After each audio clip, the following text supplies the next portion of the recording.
Bonjour, je suis ravi de vous accueillir sur le stand Heidenhain France. Je suis Nicolas Serre, le directeur général de l'entreprise.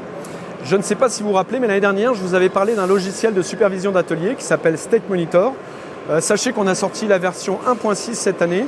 Le gros avantage, c'est que cette version-là permet de faire du monitoring de votre consommation énergétique machine par machine. Ça peut être de l'électricité, ça peut être du pneumatique, ça peut être de l'hydraulique.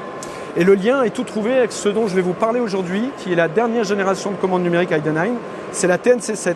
Pourquoi il y a un lien ? Parce qu'en fait, dans cette TNC7, on donne la possibilité aux constructeurs de machines-outils également de récupérer tous les paramètres de consommation énergétique de leur machine. Ça, c'est via le programme Automate.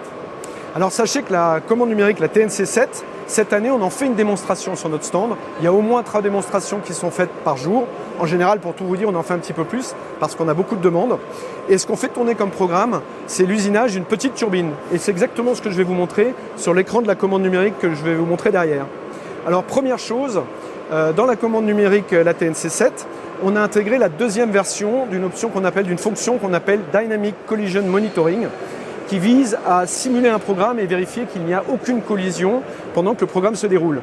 Le gros avantage de cette deuxième version, c'est qu'elle permet d'importer les plans 3D des moyens de serrage, des outils et des porte-outils. Donc on a vraiment une image très très réaliste de ce qui va se produire pendant l'usinage. Je vais me permettre de lancer le programme.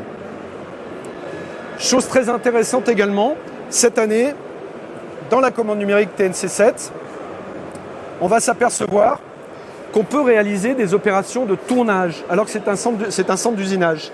Le gros intérêt ici, c'est qu'en fait, on va pouvoir orienter la plaquette qui est ici, et donc faire des profils de tournage beaucoup plus complexes qu'avec un tour classique. Donc ça, c'est vraiment un gain de temps et d'efficacité très intéressant pour les industriels. Donc c'est l'étape de tournage. Je vais accélérer un petit peu le programme. Vous allez voir ici qu'on va dès lors passer à l'étape de fraisage. Et ce qui est très intéressant, je vais accélérer un tout petit peu la vitesse, mais ici on va utiliser une option qui s'appelle Optimize Contour Milling et qui vise à avoir des paramètres de coupe constants et également à utiliser toute la longueur de l'outil. Donc on a quelque chose à la fois de très efficace en termes de productivité, mais également des états de surface absolument constants. Derrière, après l'ébauche, on va réaliser la finition. Pareil, dans le même programme, c'est ce qui se produit ici. Donc ça c'est très très intéressant parce que dans le même programme, eh bien, on arrive avec le même outil, on arrive à réaliser toutes ces opérations. Derrière, qu'est-ce qu'on voit ici ? L'usinage d'une forme très complexe avec un outil de forme. Et là encore, ça aussi, on aura pu le simuler grâce à Dynamic Collision Monitoring, parce qu'on aura pu importer le plan 3D de cet outil de forme, le T-Shape. Voilà, donc écoutez, je vous invite à venir sur le stand parce que vous allez pouvoir voir en direct ces usinages de pièces relativement complexes et surtout poser toutes les questions que vous voulez à nos experts. Merci et soyez les bienvenus.